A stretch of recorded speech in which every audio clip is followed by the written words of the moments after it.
You've heard it already eloquently rehearsed for you by Mr. Yates, whose lecture I enjoyed very much. Thank you. I wrote this poem 30 years ago in Francis Ledwidge's cottage.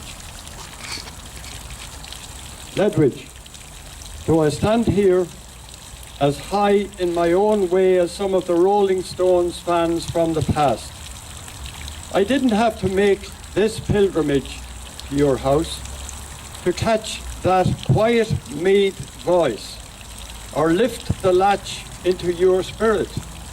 No, the beat of these hills, the river and orchard paths, the people, the very gables of your short life are in your lines, and we carry them with us everywhere, lost like a wind within a summer wood, from little knowledge where great sorrows brood.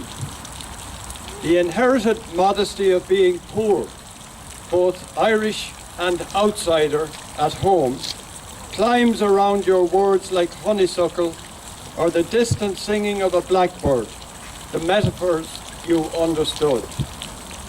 And we know that we have wandered like you, lonely down summer lanes, dreamed along by the broad flow of emotions too big for us, have returned like you to the kitchen of certainties, quiet and secrets, the Sacred Heart holding out a hand to family names in copperplate under a shelf of old books, the kettle hopping and games on Sundays up your surviving garden.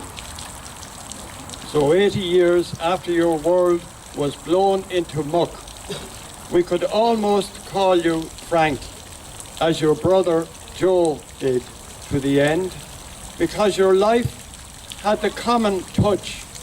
We recognize it beyond all your moving dandy ways, the dicky bow. You never opted out of the Irish experience.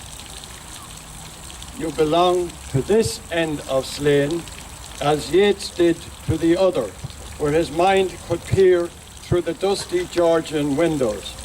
And indeed they scourged us enough, taking most of them more than they gave, with that rich tightness which surprises us peasants. Was it needless death after all for England to make his faith, surviving like pissy beds?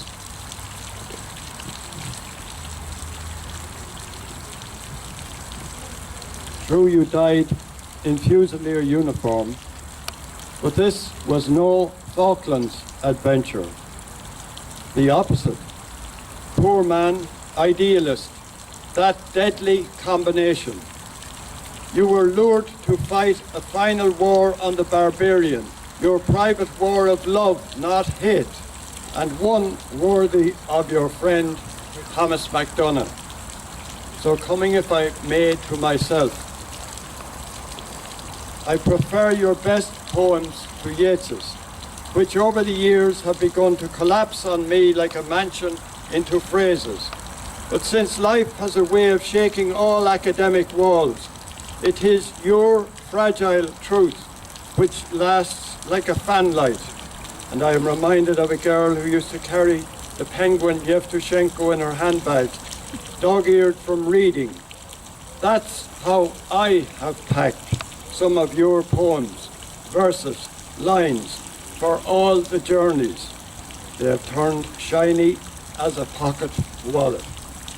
For many of us, for countless, because words were your birds, charming listeners unseen across unknown fields, changing things the way pure music does.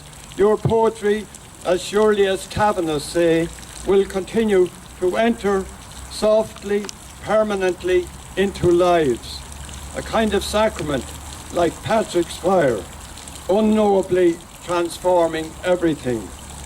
Since Francis, you had the daring to make your way alone down that summer lane, down through the flowers and the singing, down to that deeper loneliness which lies at the bottom of all rambling.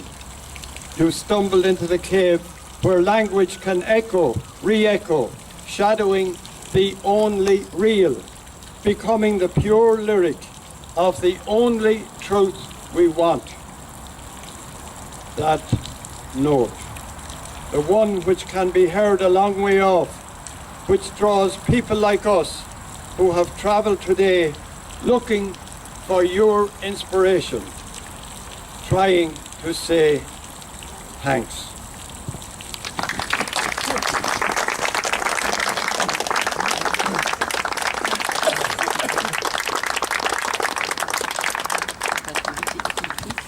And